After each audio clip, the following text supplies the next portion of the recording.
দণ্ড দেওয়া হয়, কিন্তু কেস হাইকোর্টে উঠলে 50 লক্ষ টাকার বিনিময়ে তাকে নিরপরাধ প্রমাণ করে তাকে মুক্তি দিয়ে দেন। 2006 বারগার্ল জুলিয়ার কেস।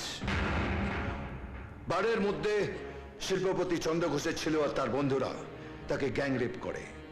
30 লক্ষ টাকার বিনিময়ে তাদের আপনি নিরপরাধ প্রমাণ করে মুক্তি দেন, আর জুলিয়াকে পাঠিয়ে দেন মর্গে।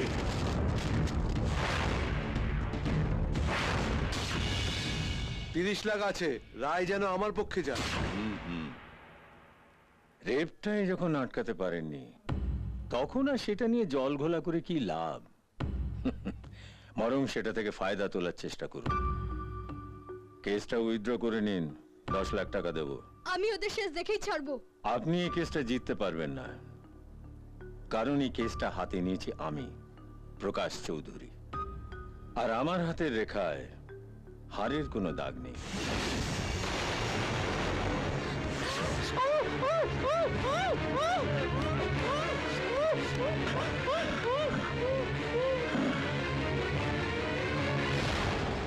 স্যার, হার্ট অ্যাটাকে মারা গেছে। রিপোর্টটা এইরকমই হবে। আমাকে আমাকে ক্ষমা করুন। আমার সংবিধানের ধারায় ক্ষমা বলে কোনো শব্দ নেই। এতদিন আপনি সত্যিকে মিথ্যা করে এসছেন। রায় গেছে অপরাধীদের পক্ষে।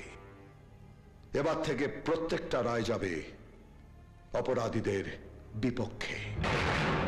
আপনার জন্য পড়ে রইল শুধু একটাই সেন্টেন্স, কমা নয়, দাড়ি নয়, একদম ফুল স্টপ।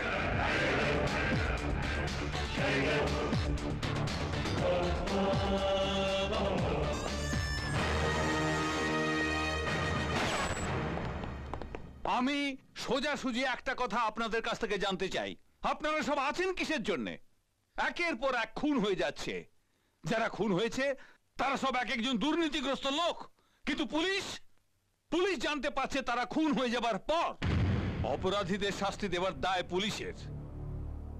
কিন্তু সে দায়িত্ব যখন অন্য কেউ পালন করে, আমার মনে হয় না পুলিশ ডিপার্টমেন্ট বলে কোনো ডিপার্টমেন্ট